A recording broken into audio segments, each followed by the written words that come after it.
this is the biggest story of the week in the industry because it's going to have a lot of ramifications and stuff like that in terms of wrestler movement. That is WWE cutting over like a dozen of their roster. There were rumblings about there were staff cuttings in the backstage and office stuff, but then it also came out that they're cutting members of the roster. Some of the names that were released or let their contracts were allowed to expire. Caden Carter, Katana Chance, Dakota Kai, a lot of people surprised about Braun Strowman, Riley Osborne, Gigi Dolan, Shayna Baszler, Cora Jade. I was a little bit surprised. Jakara Jackson. Why do they break up the Meta Girls? That kills me. Eddie Thorpe and Gallus, as well as Shotzi. Shotzi. Okay, I'm not too broken up about that one. So going on from there, let's go with this first question. Who do you think got a raw deal here? Who should have maybe got some more time? They maybe had some bad luck, but as a potential performer in WWE and a star, who maybe should have been kept in terms of these releases? Andrew, I'll start with you. So there's only one name on this list that surprised me, shocked me, I think was a mistake, because all of the other names, there was something with them, whether it's they were there forever, the Gallus brothers, the Shayna Baszlers of the world. They've been there, they've done that, they've been there, right? Let's move on. There's been other talents where they either have backstage issues, Riley Osborne, Cora Jade, or we're not progressing. Braun Strowman, he's another guy that's been there forever. Dakota Kai is the only name on the list that surprised me. I understand she's 37 or she turns 37 today, but she still has a lot to offer. She's going to find work immediately. I think she is the only name on this list that I think AEW should even consider bringing in. Do not bring in half of this roster. Some of this roster that was cut can go to TNA.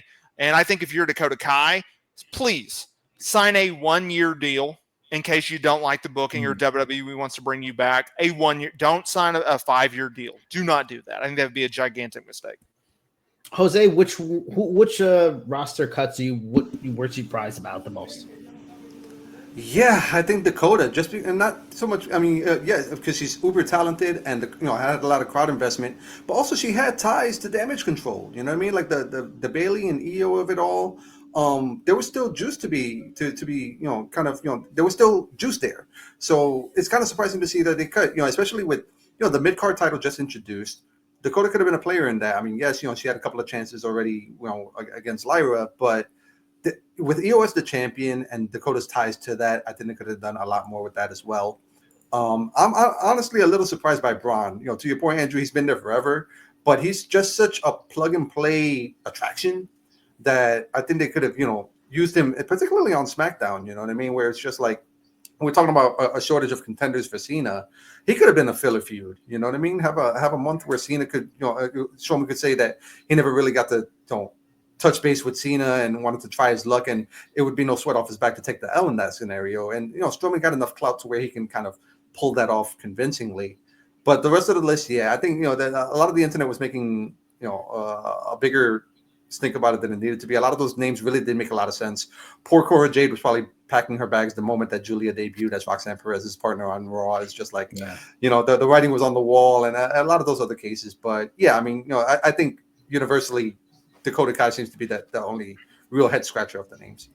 Yeah, it seemed like a lot of people were surprised by Strowman just because they felt he did a lot for Bronson Reed's run, Jacob Fatu helping him get bigger and stuff like that. And also, as my wife said, like he was such a company guy. Like he seemed to do everything they wanted him to do, even though he's a fairly big name. But reports were that part of his release was his contract. He had a main event level contract, and being used as mid card. I get it, and all this stuff is done just to fix numbers with making shareholder quarterlies look good. For me, I'm going to go a different direction. The two I was a little surprised about was, one, Jakara Jackson, just because I'm a big fan of the Meta Girls, and I think she's almost like the Dynamite Kid to Lash Legend's British Bulldog. Like she's just a really good worker, got an interesting character, has a solid charisma. I think it's always worth it to have people that can work in the ring, athletic, and they have a bit of charisma. I think something could always be made with talent like that.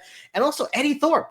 This guy just got a pin over Trick Williams. Like, what was the point of that thing? Like, he got a big win over Trick, and it was a huge part of Trick's crashing out storyline, which has been entertaining. But that was a little surprising. That was kind of just a waste. It makes it further seem like these cuts are just kind of willy-nilly. It's like, oh, we got to make some cuts, guys. Do what you got to do.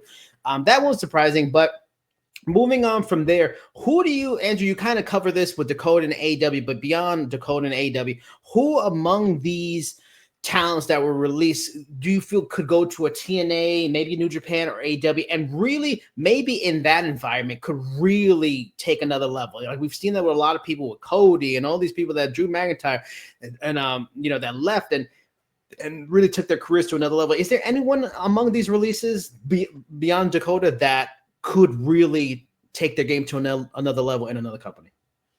Yeah, I'm very glad that you asked that, because I forgot to mention this. So the only name on that list that I think can actually come back to WWE and make a difference, and I think this cut is actually going to benefit her in the long run, is Cora Jade, because before she got injured, she was making progress. She had really good character work, and she was doing pretty good progressing in the ring. And then she came back from that injury, and I don't know what happened. I don't know if it was she lost a step, she wasn't the same. Now she has the ability at 24, 25 years old to go out, work indies, work TNA, and go out there and really hone her craft. She has such a high ceiling that I think that she can absolutely come back, and she can be a pretty good player for this company on the main roster level. Jose, who do you think could go somewhere else? Maybe not even just reinvent their career so they go back to WWE, but how about like just somebody that can go to one specific roster and really make a difference to help that company a lot? It can make that company even more interesting to fans. I think a sleeper name in this mix is Kaden Carter. I think Kaden Carter in the TNA could maybe do like what Naomi did, where she kind of, established herself as somebody that offers a little bit more than what people were expecting. Of the two, between her and Katana Chance, I mean, Katana Chance had the explosive like move set and a lot of the athleticism, but I think Kaden Carter had the charisma of the group, and there might be something untapped there that she hadn't been able to show as a singles. So I think in the right environment of like TNA or even Ring of Honor, you know what I mean? If AEW wants to put her on the Ring of Honor roster, have her go against somebody like an Athena, that might unlock something in Kaden Carter that maybe people haven't seen before, and maybe might make WWE take notice. I think that'd be an interesting one to watch. And Kaden Carter's got a lot of things Katana Chance doesn't have, so she's got a lot of options. The one for me, I really respect what TNA's been doing now, and they have their own kind of homegrown talent and talent from the indies, but they're making these smart decisions with veterans. But yes, a lot of people look at the Hardy Boys and go, "Oh my goodness!" But that's been a nice addition for them, and Dolph Ziggler's a nice addition. I honestly think Braun Strowman in TNA would be very helpful for them. They've made so much headway, especially with work in WWE and NXT. They're getting better numbers. They're getting crowd sizes. Bringing in a guy like Braun Strowman, who has beaten Goldberg at WrestleMania, he's been a world champion, worked with the Wyatt family.